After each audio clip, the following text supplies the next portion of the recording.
The Hamish and Andy Show podcast. Powered by Amy. Lucky you're with Amy. 3, 2, 1.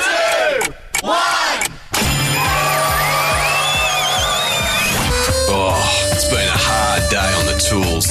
Lads haven't even had a chance to talk about chocolate. At school, we've been learning a lot of pointless dribble. Oh, no. Finally, I get to learn about Chocolate. It's been a hard day being Kerry Ann Kennelly too, and thank God it's 3 o'clock and I can concentrate on one thing. Chocolate. Yep. Cack. Thank you, Hamish and Andy's happy hour. Good afternoon, everyone. Hamish and Andy with you for the happy hour, the show that does one topic per day, Ham. For the full hour, the only gateway to this show is through the internet, hamishandandy.com/topics, and so much correspondence on chocolate. And it often goes into a place you don't expect it to go to, Ando. I mean, we've got some predictable stuff on the show today. We're going to talk with Australia's Willy Wonka, the head chocolatier. You've dubbed him Australia's Willy The Wonka. chocolatier because he works for foreign chocolate company. Are they Swiss? Probably Swiss. Well, you claimed I saw him. Cadbury was Australian. Good old Australian company, Cadbury. Turns out they are British. So we're not great at allocating countries with the correct chocolate I've had manufacturers. terrible history on this show of geographically accurate chocolate statements. However, I was in a Lindt store, one of those Lindt stores recently, and on the wall there's some guy Is there a whole with store that's dedicated to Lindt? basically almost just the Lindor balls. Yeah, right. And on the wall there's some sort of fancy-looking dude in a chef's hat mixing some chocolate. And I said to the girl there, you've just got in any old photo, haven't you? Sounds like and she went, no, he's the guy. He's their one guy that's in charge of making all the chocolate. Was he good looking enough to perhaps be a model on the poster? Yeah, it felt like a Getty Images kind of situation. But no, he was a real-life Augustus Gloop, cleaned his act up, lost the weight, obviously grew up and got into the business. Name. HamishNetty.com/topics. Another Hamish has written in. Yep. Happy Chappy Hame has written in, and he had a chocolate disaster. No. It's a chocolate disaster that happened in grade 4 for him. He is 21 now. I assume he went... Chocolate disasters die hard. I assume he wasn't like a Doogie Howser going, obviously years above his... Or a reverse Doogie Howser, in which case year 4 was last year. Yeah, exactly. I assume it was some years ago. The disaster remains his own secret between him and his mother since then. He joins us now. Thank you very much for joining us, Hame.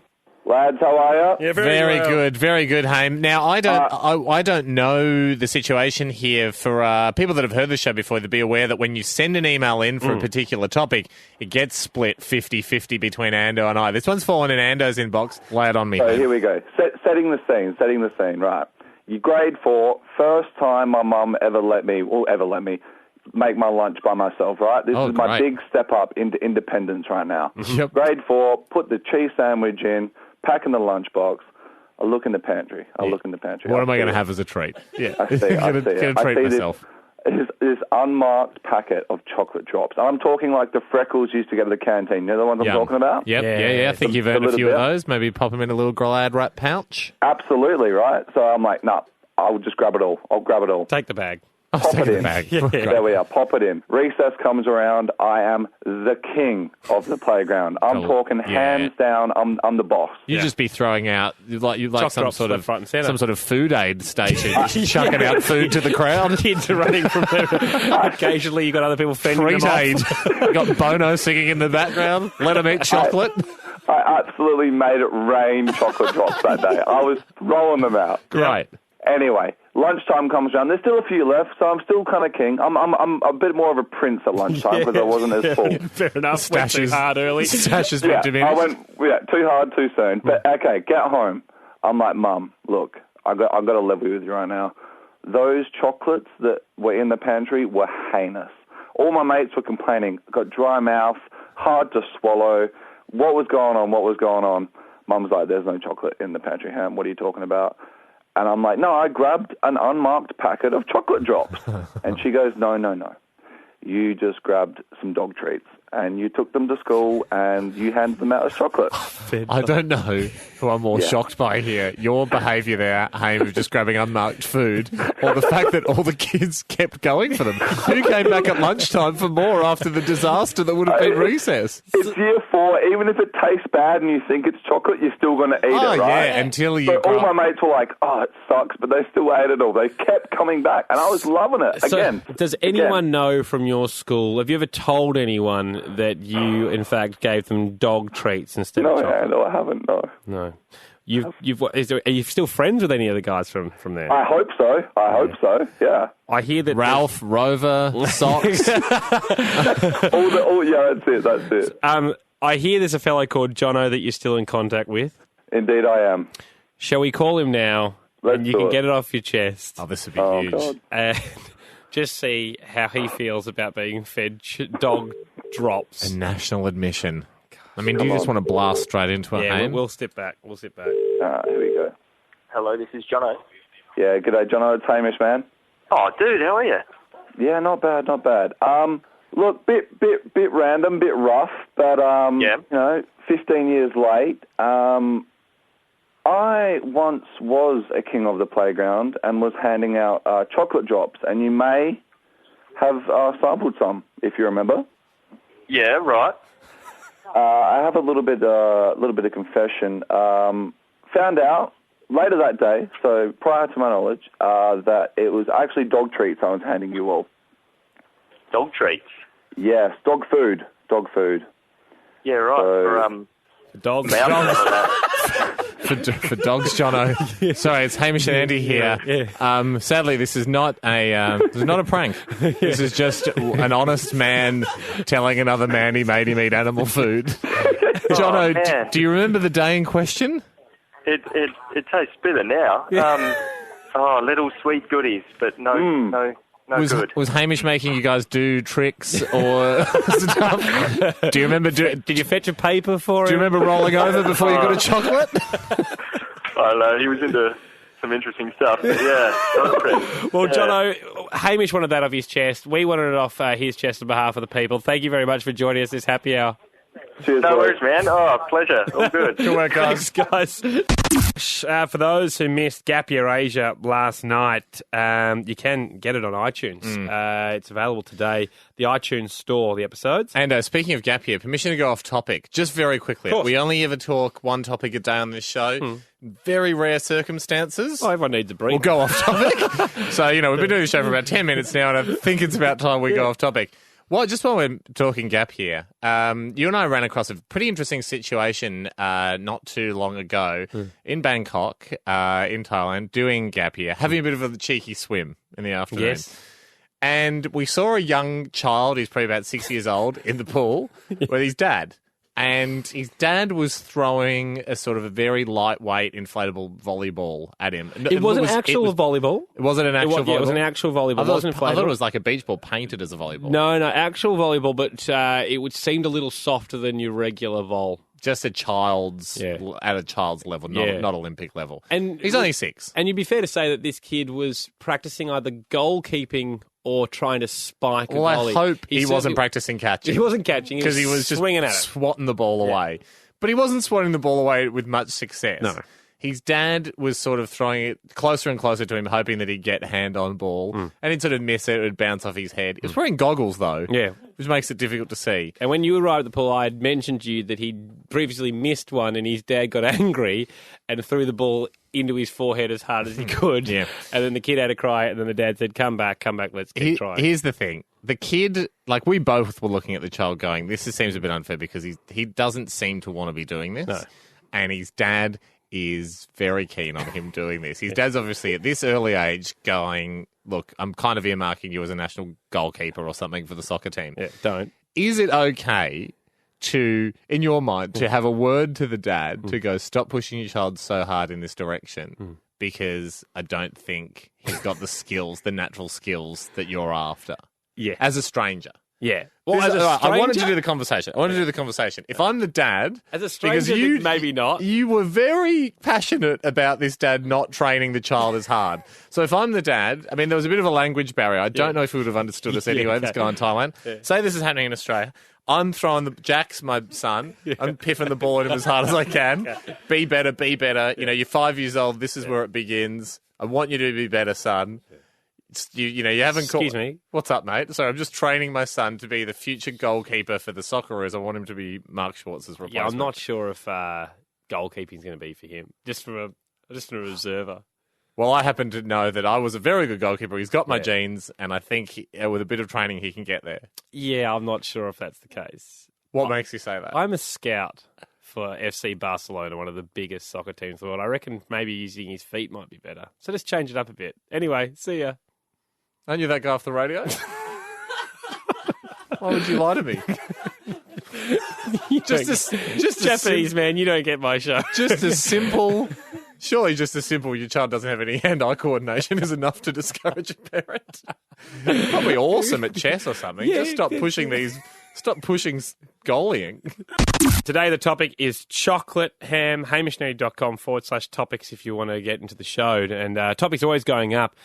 Give us your thoughts. And we wanted to get someone on the show that was a flat-out expert. Yep. Now, I'm pretty sure I saw a picture of this man not too many weeks ago. I was in one of the Lindt stores. And How much floor space at a Lindt store? It just seems like a Tons. huge store for... No, you get coffees as well. Yeah, right. Grab a coffee, grab some balls. I know what he's thinking, though, because, there's not... A heap of varieties. You need of Lindt. less than, say, a car yard. Yeah. Even though you only sell a few models of car. But you've just got your Lindt balls. But they come in so many different flavours. Yeah. I always grew up thinking you got your standard red, blue, white, gold sort of thing. Maybe 3 or 4 varieties. Are there more? So I was in there with my wife. We were buying what she deemed to be an appropriate number of the peanut butter balls, which are phenomenal. She got $85 worth. Whoa. It's like a trafficable amount. We were in a country where chocolate was illegal. You go to prison for that much. It was huge. It was a huge bag, just so we could, quote, have some on hand. And in mouth, very often, I've found since that day. Anyway, we saw a picture of a guy behind the counter. I thought it was just sort of a fake picture. I was having a laugh going, oh, you guys are just trying to project this image that you've got some head guru chef. And they went, no, that's the head chocolatier. There's only one of them in Australia. I think we've got him on the line now. Thomas Schnitzler, the head chocolatier of Lindt. How are you, mate? I'm very well. Good afternoon, gentlemen. Oh, is it also your photo on the poster? Yes, absolutely. It is. There is some where we actually have better looking maitre chocolatiers than myself, but yes, there is some of my little images floating around. So, in my head, I imagine it that you're sort of the Wonka of Lindt, and you're the only guy that knows the recipe. Is that true? It's a romantic story, doesn't it? It's probably a little bit more complicated than that in the Lindt world. So not only is it sort of a secret recipe per se that actually makes up our chocolate. So you know it in your head. Well, I would sort of expose myself if I say yes. Oh, wow. Yeah, exactly. Cadbury's going to kidnap you. Hey, Thomas. Well, I assume you know it. The head chocolatier. Absolutely. Do you test every batch that comes through? We definitely test every batch that comes Like through. tuna, then, is there a chocolate that you would reject? It happens quite regularly as well. So, Right, so John especially Westing it. when you have a whole country like Australia where chocolate sometimes gets exposed to warm weather, it's not good enough anymore to actually offer it to Lindt chocolate lovers. Where does it go? Where does it go after that? How do you find the squash stuff?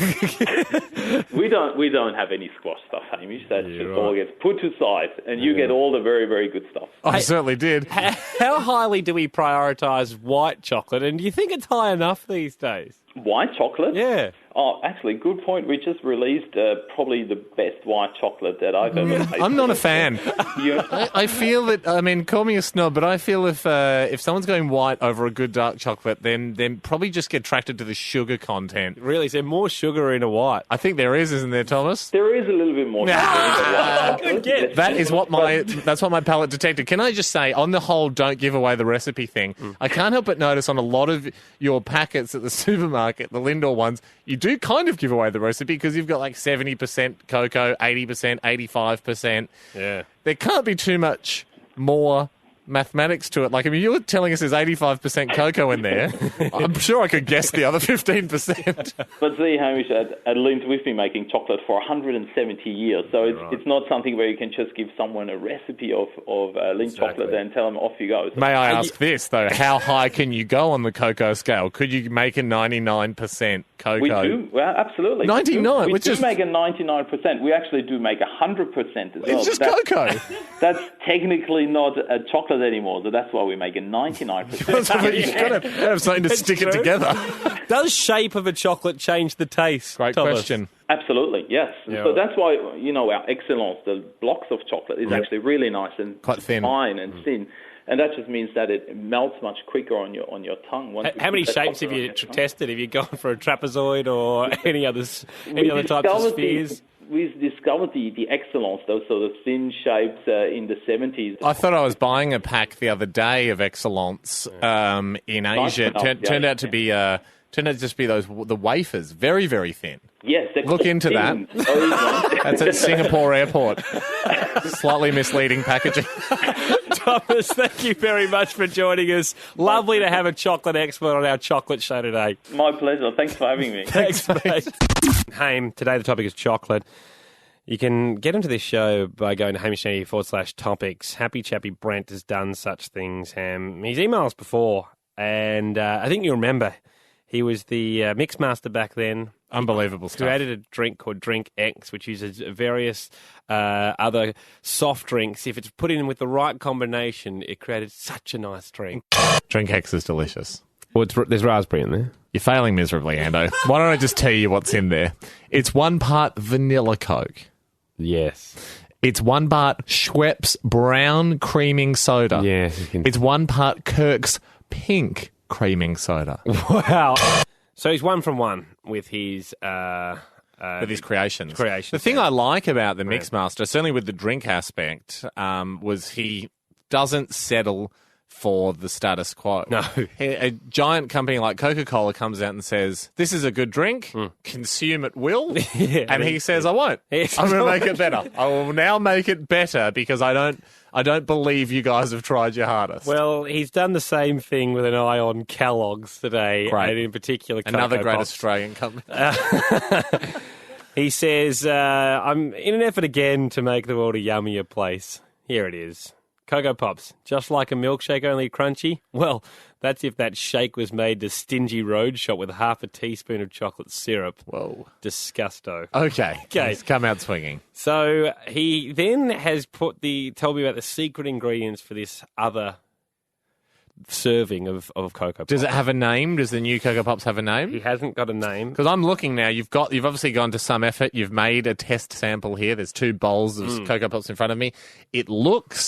They look similar. They look pretty much the same. But they've been prepared differently? Yes. I have got the traditional Cocoa Pops for you in front of you. Go, you just take a drink of that. Take a taste of that one. Well, can I have a go? I mean, is this normal one? Yeah. Okay. I've obviously been there for a little while. Sorry, yeah. Very soggy. Yeah, it's a bit soggy, but there's no crunchy.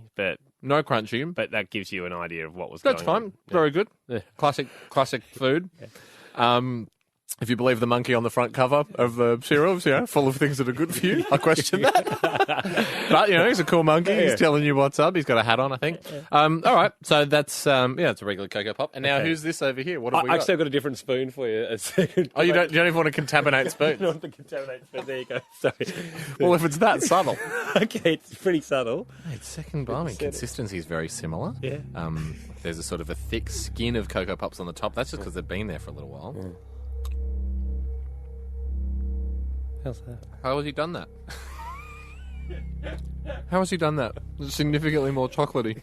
Well, so it sits the topic well. Hang on a How do you feel about it? Is it better? I bet. Can you guess? He put chocolate milk in. He has? He's put chocolate milk in that. And what else? Something's in there. If you've just tuned in, listening to a man eating Cocoa Pops. What do you think? Oh, something's in there. Yeah. Well, guess this is the kid. I think it's almost caramelised. How is he? Could he go so far as to caramelise each pop? He says it's a standard 600 ml of Big M poured over the top. So you got that. Yep. And he said, and then to finish it off, a light dusting of only a teaspoon of Milo. That's what he's done. He said, That's what he's done. Do not go over on the Milo, and I repeat. And that's what he's done. You've done really well because I couldn't nail it, but something chewy, something magical, a new structure seemed to encapsulate the top layer of pops. Think of it as a light chocolate garnish. don't overdo it. Mixmaster's back. You have done it again. It's wonderful stuff. Topic today being chocolate. So much correspondence at hamishnetty.com/topics. So much so that we should get into some fast beers. Fast beers, Ando. Top three emails. Number three. Yeah. Ando, this comes from a company man. Well, he puts his name as B. Oddie, so I can only assume it's Bill Oddie from the from the goodies. Bill Oddie from the goodies, which is a huge celebrity endorsement. I mean, the happy hour is only new to the airwaves. Yeah. It is. I mean, we've been doing the show for a long time. We used to be in the mornings. He just wants to say, and I think this is okay, and it deals with a brand name here, and we should point out that today's show has no allegiance to any one brand. Yeah. We love all chocolate, but by the same token, if we have beef with the chocolate, we will let that beef be known. It's particularly if it's beef-flavoured chocolate, because there's no room for that in the market. Here's the thing, though. This is a positive, Ando. He just writes and goes, just a shout-out for Milky Ways. Definitely the most underrated chocolate bar on the market. People only seem to see them when you get the mini ones in the mixture packs you sometimes buy for parties. Agreed. He then writes, go out and buy the full size. You will not be disappointed. Number two. Food Scoop Ham. This is from Happy Lassie Megan Ham. Yep, lovely. She says, just want to send out a shout out to Cadbury's. Just shout out, just chocolate shout out. God, it must be so much fun being a chocolate company because people want to give you a shout out. Now, if you make casters for the bottom of tables and chairs or rolling wheels, people will definitely appreciate your product. If you will, If you make the wheels that go on the bottom of an office chair, look at look at this, look at me back here. Now, I love that, but I would never go just send an email and go, I want to send a shout out to Mitchell's Casters. So what's the shout out to Cadbury? Cadbury. Well, this is a bit of a backhanded shout out after all that. It's more of an insult from a passing car. So it said shout at. No, I said I want to shout out to Cadbury's for finally deciding to whack a whole almond in a roast almond chocolate block. Apparently I believe they did. That used to be one of my favourite blocks as a child. I would sometimes buy a whole block and just nibble and read Stephen King books. I went and got one. There are whole almonds in them now. Yeah. I just wanted to confirm with you or deny whether they were ever half almonds. I challenge that there weren't whole almonds. I definitely remember as a young boy, again, I had a paper round. I had the funds to buy chocolates, and I would often buy a block of almond. And you thought they were full almonds? I thought they were full almonds. There you go. Shout out taken back. Reject your shout out. Number one. Number one, Ham. And this is from Happy Chappy Tom. He is adamant that seashells are the best chocolates. I believe he means the Gillian. All right. Mixshell. He joins us on the line, though, because I've got some beef with him. Tom. Chocolate beef. Hi, g'day, boys. How are you? Tell me, are we correct in assuming that you mean the Gillian praline chocolates? Oh, only the best. Oh, are they the best, though, Tom? How old are you? Tommy. Oh, he was about to get roasted.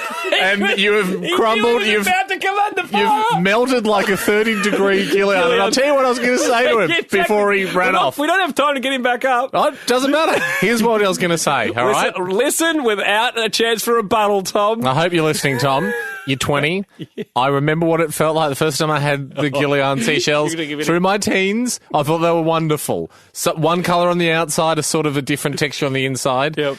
I'm not doing this as a sponsored endorsement, but there are better chocolates out there. To name a few, the peanut butter Lindor ball. Incredible. The texture on the inside is absolutely phenomenal. Yeah, right. You're not even a Butchie, I would say, even a Ferrero, I would say, is above a Gillian. Well, they're a one-trick pony. And when you grow up a little bit and your palate matures, you realise you're being tricked by just swirling white and dark chocolate together. Dished out, you're not old enough to understand, essentially. Grow up, Tom! No, but thanks for contacting the show. You're a bloody good bloke. So we've got time for this Very happy chappy. You're not a happy chappy, you ran away. Thank you very much for everyone who contributed at hamishandy.com/topics. If you'd like to podcast the show, you can do that. Podcast is free of music if you just want the talking bits. If you are downloading our app, though, Hamish and Andy, do remember it's 3G to stream it, so it's going to take some of your data. It's going to chew up some MBs. Yeah, if there's 1,500 shows there, you may go over your data package for the month. Use Mum and Dad's Wi-Fi, kids. Yes. Jump on the school Wi-Fi. We'll catch you tomorrow. Have a good one. That was the Hamish and Andy Show podcast.